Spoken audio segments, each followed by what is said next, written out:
شہر بغداد کے کچھ فاصلے پر ایک چھوٹی سی بستی تھی جہاں ایک بوڑھا شخص اپنی زندگی کے آخری ایام گزار رہا تھا۔ وہ ایک خاموش، عاجز لیکن دانا انسان تھا۔ اس کے 5 بیٹے تھے جن میں سب سے بڑا بیٹا یوسف تھا جو ایک زمیندار تھا۔ یوسف پورا دن کھیتوں میں محنت کرتا، زمین کو سینچتا اور فصلوں کی دیکھ بھال کرتا، لیکن والد کی خدمت کرتے ہوئے وہ کبھی کبھار اکتا جاتا اور دل ہی دل میں یہ سوچتا یہ ذمہ داری کب ختم ہوگی۔ شام کو یوسف تھکا ہارا کھیتوں سے لوٹتا تو اس کا بوڑھا باپ حکیم خاموشی سے اپنے بیٹے کی تکن کو محسوس کرتا۔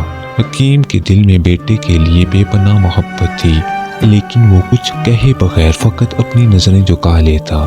کچھ عرصہ بعد حکیم اپنے بیٹے یوسف کے رویے میں کچھ تبدیلی محسوس کرنے لگا۔ وہ جانتا تھا کہ یوسف اپنی تھکن اور ذمہ داریوں کے بوجھ تلے دب چکا ہے، اور شاید اسے یہ محسوس ہونے لگا کہ بوڑھا باپ اب اس کے لیے ایک بوجھ بن گیا ہے۔ یوسف کا روٹھا رویہ اب اس کے والد کو پریشان کرنے لگا۔ وہ اپنی زندگی کے آخری ایام سکون سے گزارنا چاہتا تھا، لیکن یوسف کی بے رخی نے اسے غمزدہ کر دیا۔ کچھ عرصہ بعد حکیم نے یوسف کو قریب بلایا اور کہا، بیٹا مجھے معلوم ہے کہ تم پر بوجھ بڑھ گیا ہے، فکر نہ کرو، میں زیادہ دن تمہارے ساتھ نہیں رہوں گا۔ 2-3 دن بعد میں دوسرے بیٹے کے پاس چلا جاؤں گا۔ تم اپنے کام اور زندگی پر دھیان دو، میرے لیے پریشان نہ ہونا۔ یوسف یہ سن کر کچھ دیر خاموش رہا۔ دل میں ندامت کی ہلکی سی لہر اٹھی، مگر اس کے لبوں پر کوئی سخت یا روکنے والے الفاظ نہ آئے۔ کچھ دن گزرنے کے بعد وہ بوڑھا حکیم یوسف کے گھر سے نکل کر دوسرے بیٹے فاروق کے پاس چلا گیا، جو ایک کامیاب تاجر تھا اور مال و دولت کی کمی نہ تھی۔ بوڑھا باپ فاروق کے گھر رہنے لگا، لیکن فاروق کا رویہ بھی قابل افسوس تھا۔ فاروق کے لیے کاروبار کی مصروفیت زیادہ اہم تھی، جبکہ فاروق کی بیوی بھی سسر کو ہمیشہ نظر انداز کرتی اور ان سے بات کرنے کی زحمت بھی نہ کرتی۔ حکیم دن بھر خاموشی سے ایک کونے میں بیٹھا رہتا، دل میں اپنے بیٹوں کی بدلتی ہوئی محبت کا غم لیے، مگر اپنی تکلیف کو کبھی بھی زبان پر نہ لاتا۔ بوڑھے حکیم کا وقت غموں کے ساتھ گزر رہا تھا۔ ایک دن فاروق نے اپنی بیوی کی باتوں میں آ کر والد سے کہا، بابا آپ میرے ساتھ کاروبار میں مدد کیوں نہیں کرتے تاکہ آپ کی موجودگی کا مجھے بھی کوئی فائدہ ہو۔ یہ سن کر بوڑھا حکیم خاموش رہا۔ اس کی جھکی ہوئی کمر، کمزور ہاتھ اور تھکا ہوا جسم اس بات کی گواہی دے رہے تھے کہ وہ اب کسی بھی محنت کے قابل نہیں رہا، لیکن اس نے اپنے بیٹے کی بات کا برا نہیں منایا، کیونکہ وہ جانتا تھا کہ فاروق صرف ذمہ داری کے پیمانے سے اسے دیکھ رہا ہے، محبت کے نہیں۔ ساری رات بوڑھے باپ کی کھانسی اور درد بھری فریاد سے تنگ ہو کر فاروق کی بیوی نے کہا، یہ بوڑھا انسان ہمیں مزید پریشان کر رہا ہے، ان کے اور بھی تو بیٹے ہیں، یہ وہاں جا کر بھی تو زندگی گزار سکتا ہے۔ فاروق بھی ایک کم ظرف آدمی تھا۔ اس نے اپنے بوڑھے باپ سے کہا، بابا اگر آپ تنگ ہو تو کوئی بات نہیں، چاہیں تو آپ دوسرے بیٹے کے پاس بھی چلے جائیں، وہاں آپ سکون سے رہیں گے، آپ کے علاج کے لیے میں پیسے دے دوں گا، فکر نہ کریں۔ ان الفاظ نے حکیم کی عزت نفس پہ ایک اور زخم لگایا۔ فاروق نے عزت اور توجہ کے بجائے صرف ایک معقول حل کی بات کی، جسے بوڑھے والد کی موجودگی کا کوئی احساس نہ تھا، صرف ایک ذمہ داری کا بوجھ تھا جسے اٹھانا پڑ رہا تھا۔ بوڑھا حکیم فاروق کے ہاں سے نکل کر تیسرے بیٹے عثمان کے پاس چلا گیا۔ عثمان ایک محنتی کسان تھا اور اپنی زمینوں پر کام کرتا تھا۔ اس نے اپنے والد کا احترام کیا، لیکن اس کے پاس بھی زیادہ وقت نہیں تھا۔ وہ دن بھر کھیتوں میں مصروف رہتا اور شام کو پھر گھر آ کر بیوی بچوں کے ساتھ وقت گزارتا۔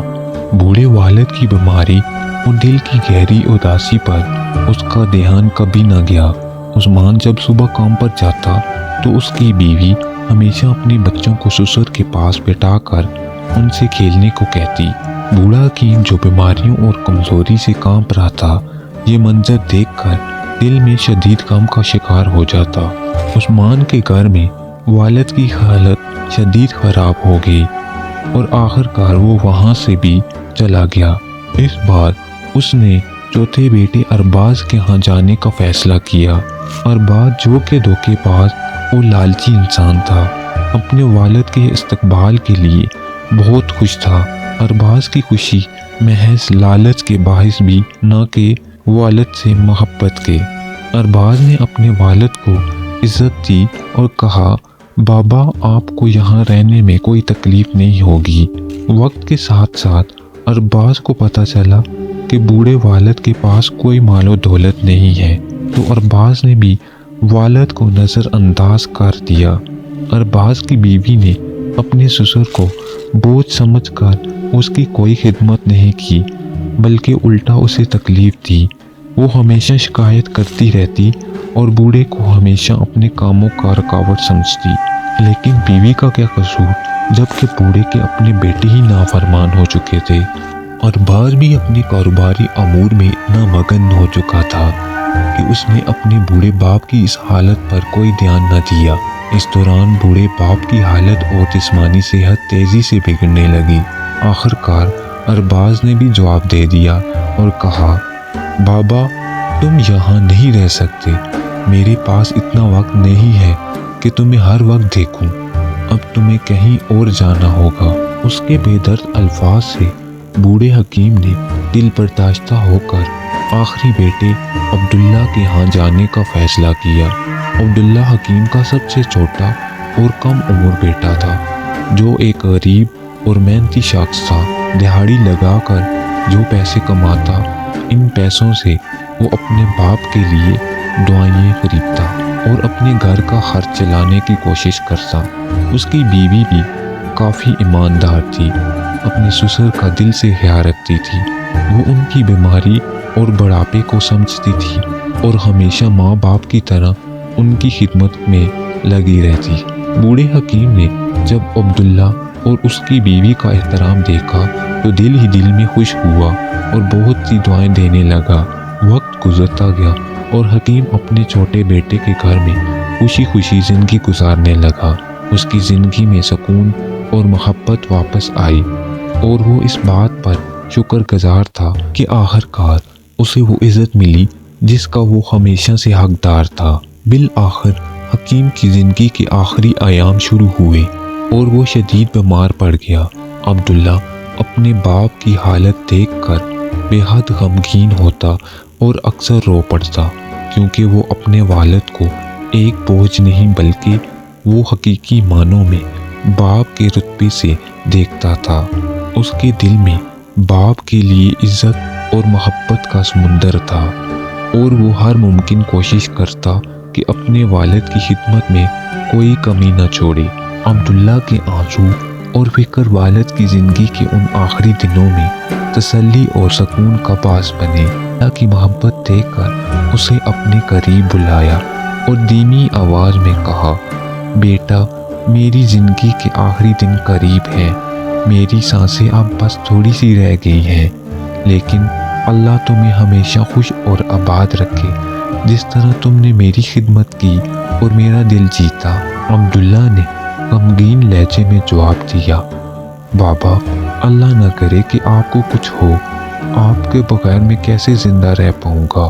حکیم نے مسکراتے ہوئے کہا، بیٹا مرنا تو حق کا راستہ ہے، آج نہیں تو کل ہر کسی نے جانا ہے، ہر چیز نے فنا ہو جانا ہے، مجھے بھی اپنے خالق حقیقی کے پاس جانا ہوگا۔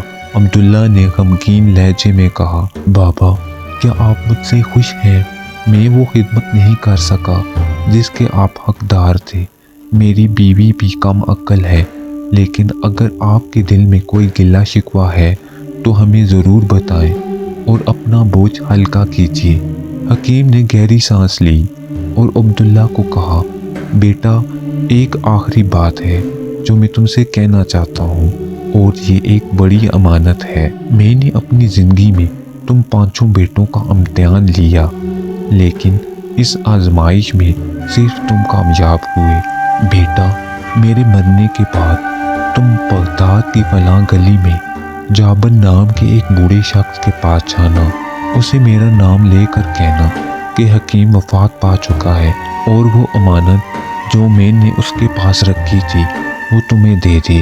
حکیم نے عبداللہ کے کندھے پر ہاتھ رکھ کر کہا، جو امانت وہ تمہیں دے وہ تمہارے لیے ہے، اسے اپنے بیوی بچوں کی زندگی بہتر بنانے کے لیے استعمال کرنا، یہ میرا تمہارے لیے آخری تحفہ ہوگا، اور یاد رکھنا باقی بھائیوں کو کچھ بھی نہ دینا۔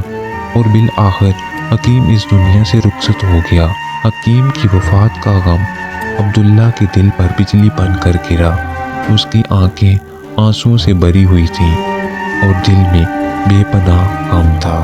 اس کی بیوی بھی شدت غم سے رونے لگی، کیونکہ اس نے حکیم کی دل سے خدمت کی تھی اور ان کا احترام کیا تھا۔ عبداللہ نے خود پر قابو پاتے ہوئے اپنے بھائیوں کو خبر دی اور انہیں جنازے میں شرکت کی دعوت دی۔ سب بھائی جو اپنے والد کو بوجھ سمجھتے تھے اب جنازے میں شریک ہو گئے۔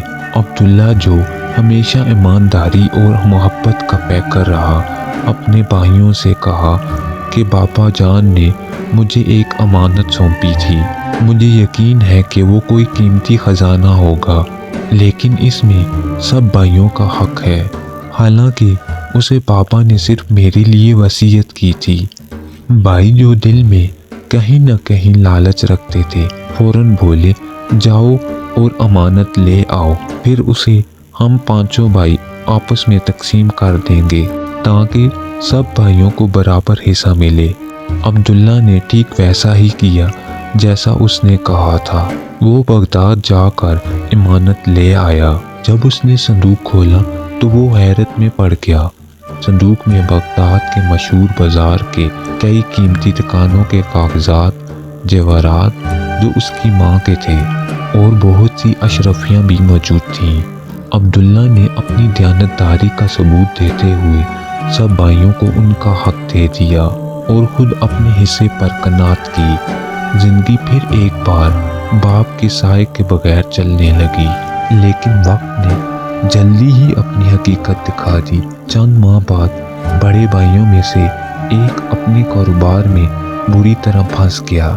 غیر ذمہ داری اور غلط فیصلوں کے باعث وہ قرض میں ڈوبتا چلا گیا۔ حالات اتنے خراب ہو گئے کہ اسے اپنا گھر تک بیچنا پڑا۔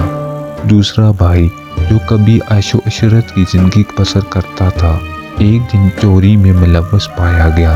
قاضی نے اسے جیل بھیجنے کا حکم دے دیا اور اس کی زندگی کی ساری ساخت تباہ ہو گئی۔ باقی بھائی بھی سونے کو ہاتھ لگاتے تو سونا مٹی بن جاتا۔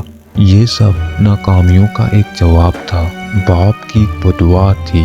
تو دوسری طرف عبداللہ نے اپنی محنت سے بغداد میں کاروبار شروع کر دیا۔ وہ کوفے سے عمدہ کپڑا خرید کر بغداد کے بازار میں بیچتا اور وقت کے ساتھ کافی پیسہ کمانے لگا۔ اس کی ایمانداری، باپ کی دعا اور مستقل محنت سے اسے ترقی کی راہ پر ڈال دیا، یہاں تک کہ وہ اپنے باقی بھائیوں کی فروخت کردہ دکانوں کو خریدنے لگا اور آہستہ آہستہ پورے بازار کا واحد مالک بن گیا۔ جو بھائی کبھی خود کو دولت مند سمجھتے تھے اب وقت کے مارے ہوئے عبداللہ کے در پر سوال کرنے آنے لگے۔ عبداللہ تو ایک رحم دل انسان تھا، ان کی مدد کرتا اور انہیں خالی ہاتھ واپس نہ جانے دیتا۔ اس کا یہ رویہ اس کے والد کی سکھایا ہوا اخلاق تھا۔ پھر وہ دن آیا جب عبداللہ نے بغداد کی ترقی یافتہ علاقے میں ایک بڑا گھر خریدا اور اپنی بیوی بچوں کے ساتھ ایک خوشحال زندگی گزارنے لگا۔ وہ زندگی کے اس موڑ پر بھی اپنے والد کی دعاؤں اور تعلیمات کو نہیں بھولا۔